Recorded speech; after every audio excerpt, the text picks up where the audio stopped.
Hey friends, how's it going? Merry Christmas, Happy New Year. I'm here with Lucas today. Hello, hello. The infamous Uftio owner. And we're working on Jezebel because I got some Christmas goodies. Here, do you want to hold this? I can't open the box end. Yep. Hold it at the same time. So I got these used. Oh, great colour. It was $160 for a set of lowering springs. They're Megan Racing ones. Yeah, so these will lower the car about 35 mil, just over an inch, I think, for Americans. And should look pretty good. It says front on there. The guy only had them in the car for like 5,000 Ks. So pretty big saving on that. I was originally going to get coilovers, but these came up cheap. And it'll do what I want. I want it just to be lower and handle it a little bit better. Saves me spending like $1,600 on coils. I don't really care that much. Doesn't make that big a difference. And it's hot as shit today. Sydney's in a heat wave. Real warm. So it's going to be like 42 degrees and we're working in the car outside. It's a good choice of day to work on the car. So if we're sweating profusely, please enjoy it. Should we get into it? Let's do it. Alright, let's do it. Let's go rock and roll. I'm already hot. It's all about good content as well, bro. It's already too hot. I've taken 4 wheel nuts off.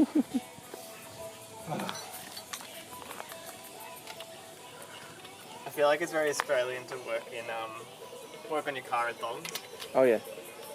Because who fucking cares about safety? Australia.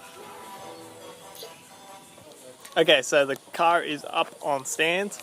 It's in the air, ready to go. So now we just got to take the wheels off and take the suspension out. So in the front you've got a shock spring combo, and in the rear it's a separate setup. So you can see here the spring is on its own. So I'll show you guys how to do both of these. But it's pretty straightforward. It's just so hot. I don't know if you can see already, but I'm just like sweating so much. Okay, let's keep going.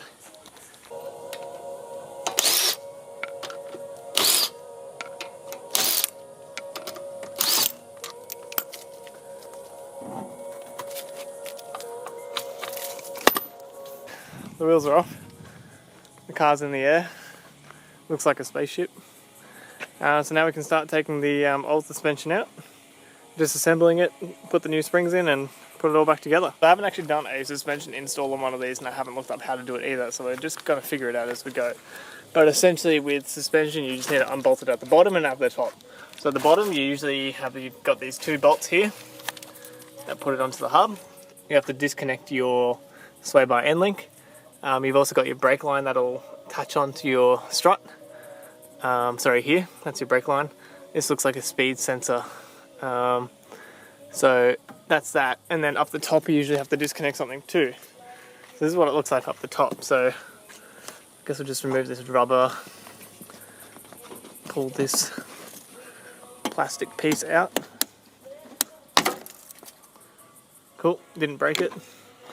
And it's in there, but it's only got 1 nut. So I'm not sure how this works, unless we just undo that nut and then the whole tower drops out, which would be very interesting. So in the top, I've sprayed some WD-40 on. Essentially there's this 1 bolt here that holds the whole tower in. So I've sprayed some WD-40 on that so that'll come loose. It's got an Allen key in the top, so you put a spanner on, Allen key on the top, break it loose, and then it's got a washer on the bottom and the top to hold it there. It's different to what I've worked on before, but Classic 1 pretty bolter. straightforward. So while that's doing that, while the WD-40 is sitting in, I'm just going to crack everything here. I'm not going to take it off completely because then it makes it more difficult up the top. We'll just loosen everything off. We can take off the end link and the brake line here and the speed sensor, so that everything's ready to go while we wait for that. Actually, this might be good to film because it'll explain how the thing up the top works.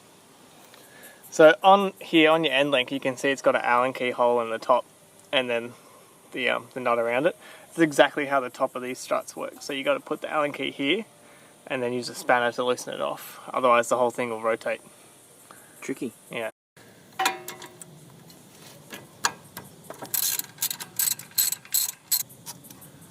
Right, so I'll just put that back in there so we don't lose it. Brian's balls deep in the jizz. I am. I'm talking about balls deep. I'm talking about balls deep. I'm talking about balls deep in love. We just got the top nuts off. They're like these weird giant mega things with like a shitload of thread. They were really hard to crack because there's no space in there. So we had to use a 6mm long Allen key and then crack it the other way. It was difficult. Well, I think that's the hardest part. So now we just take the bolts off the bottom, which are easy because we can use the gun on that. Wow. And then the whole thing will drop out. We can drop the new springs in. Groovy. I think we should have a water break. So dehydrated, I feel drunk. Yeah. Not dehydrated, but just like so hot. Well, that's what dying of thirst is meant to feel like. The worst hangover of your life.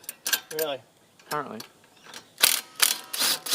Yeah, actually, that would make sense. You start getting a headache, your brain shuts down, Yeah. everything starts failing. Alright, I can feel that it's loose.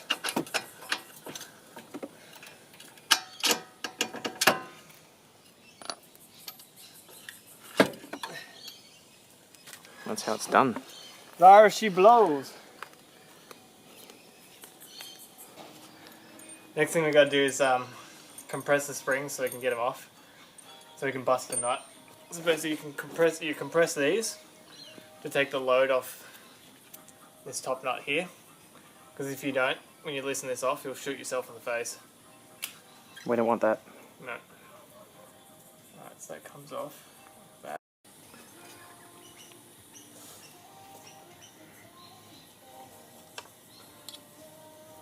This is the gun. See, my brain stopped working. It's because of the heat. It is. We're using the gun. Kara's eating the fly. Should have brought some Hydrolite for you. Yeah, I know. And you do a little bit at a time so it doesn't get too uneven. Okay, so the pressure's well and truly off this thing. They are a nifty little bit of kit.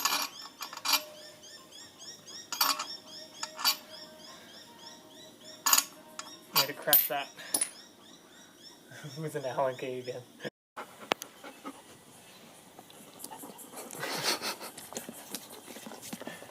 Alright, so we had to use 2 people to get this apart, so we couldn't film it. But you got your shock here, you got your springs, which will decompress now, and then you've obviously just got your dust cover and your top hat. So we'll just take it apart now. Oh, it looks like this just slides off. So that's that. And then I'll just decompress this.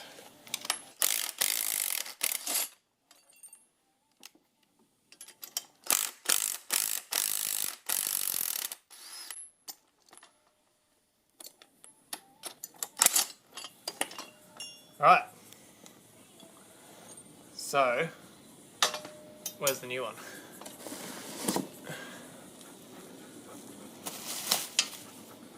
Front. So we want to put this rubber boot on the bottom of it. Look at that. Beautiful. Lovely. So now, And it matches your singlet as well. covered in shit. No, bright orange. Oh yeah, that. Right, that's the top on there. Does it seat there? Yep. Try and get it around in there. There we go. You got another battery for this camera, by the way? Why is it dying? Yeah, it's getting low. No, that's right. We'll just pause filming then. Got the top nut back on. You can see I've lined up the bottom here so it's seated correctly. And now we can loosen this off. Whoops. There you go. Put this bit back on the top. Victory. One lowered shock spring combo. I don't think it'll look the same on here because the height of the top nut is the same. But Do you measure the car before? no. So we've got the new springs in, so we've just put the shock tower back in, loosely tightened up the top, just loosely fitted up everything else. It's always easier just to do everything loose and then tighten up at the end, so you can see everything's still loose here. So now we're just going to go through and tighten everything up. The speed sensor's already connected, so that's just a couple of clips. So just go from the bottom and work your way up, and that way you won't forget anything. So do the brake lines and these two, then the end link, and then the top nut, and then we'll be done. We just do the other side. 1 down, 3 to go. Got good wrist action there, Brian. I give good wristies.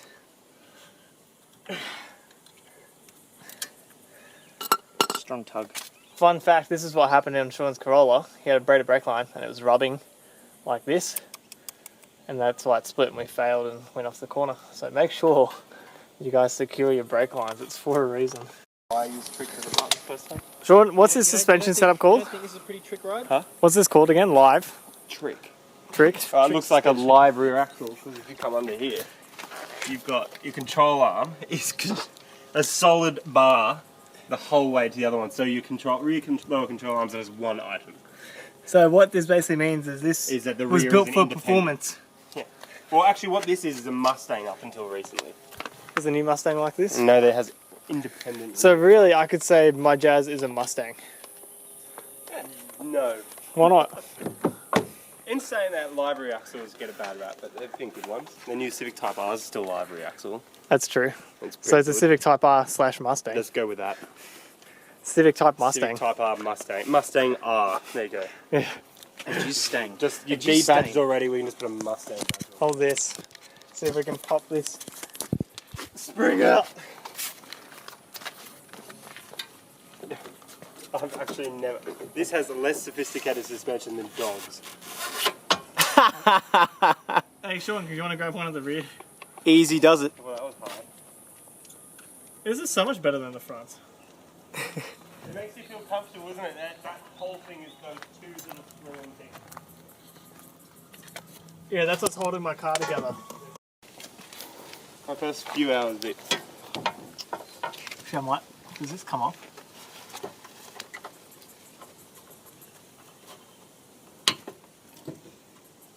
That's fucking weird. What? This thing, look at it. It's just like A knob. A knob. look at this. It's just like a nipple cover. I would put that on. Well, I'm assuming you are. Yeah, I wanted to put it on this so I could see it properly. Yeah. It would be just a rattle. So, let's see how easy it is to put back on. Easy Alright. when you have a leg.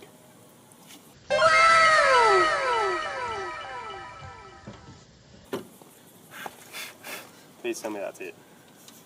Just need to get that to seat back on properly. This rubber thing. I guess that'll go back up once it's compressed, right? Yeah. I'm sure it will. At least you're able to see these ones are orange. So, what have we done? We've done one side. Probably Yeah. thought we should show you one. Yeah, so spring just pops back in there. Then we put a jack underneath the control arm so that we can compress the spring and then put the bolt back We in. have the sacrificial hands here. This is That's right. You can wait with stubs, can't you? Oh yeah. That'll do too much. Too much? A tiny bit less. That's Look at this precision with a scissor jack. I feel like scissor jacks would be more precise than a floor jack. It would be for this sort of thing. Look at that. There you go. That's actually what you call done. That took us about 10 minutes to do the rear. That's proper done. I'm being telephoned again. Oh, by my favourite person. How easy. I'm screening this call, Jack.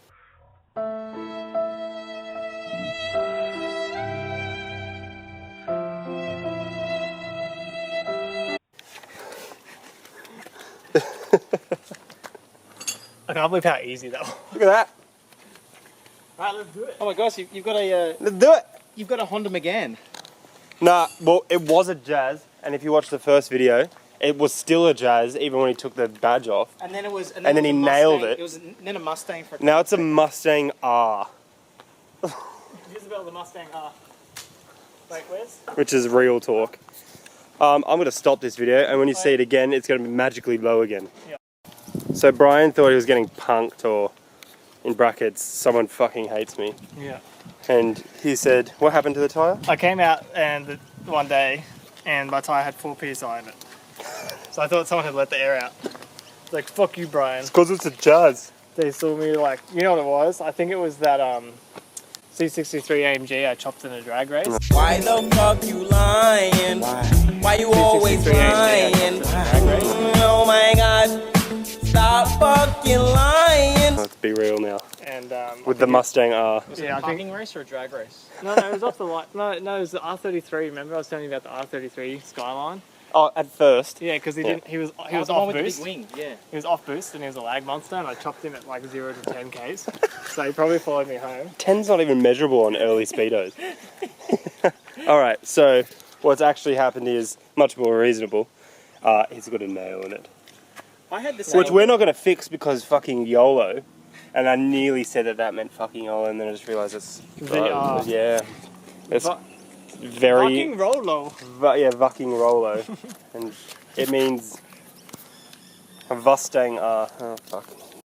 Alright, so as usual, my camera battery died, but we just dropped the car and it looks pretty good. As you can see, it looks a lot lower, but we haven't moved it yet, so this hasn't settled. But I think it looks pretty good. Oh yeah. It'll be interesting to see how it drives and then what it looks like when it's settled. So we're going to drive up to the usual fast food outlet, get a feed, and we'll let you know how it is. Alright, so we just had ourselves some Dirty Bird. It was delicious. Cooled down a little bit. I got to take the car for a drive. It is awesome. A lot of the body roll is gone, mostly gone. So it's much flatter, feels a lot stiffer, but not too stiff because they're progressive springs. It's still very, very comfortable. And I'm really happy with it. Actually, it drives really nicely. So, and it's settled now a little bit as well. So you can see the ride height's pretty good. Like it's probably like a 2-finger gap, which is not bad. But yeah, I think it looks pretty cool, and makes the wheels look a bit chunkier too, especially the front. The front fitment is pretty good. The rear's a bit sunken, but the front's quite chunky. So happy with that. So what's next is, the next video I'll be doing for you guys is we're going to make up some custom short ram intakes for the Jazz and for the FTO. So we'll be putting those in and showing you guys how to make your own intake. And that'll be coming up in the next few weeks. I've got to wait for the shop to open up again after the New Year period for the parts. But yeah, that'll be next. So thank you guys for watching, and we'll see you next time. Thanks. Bye. Bye. Bye.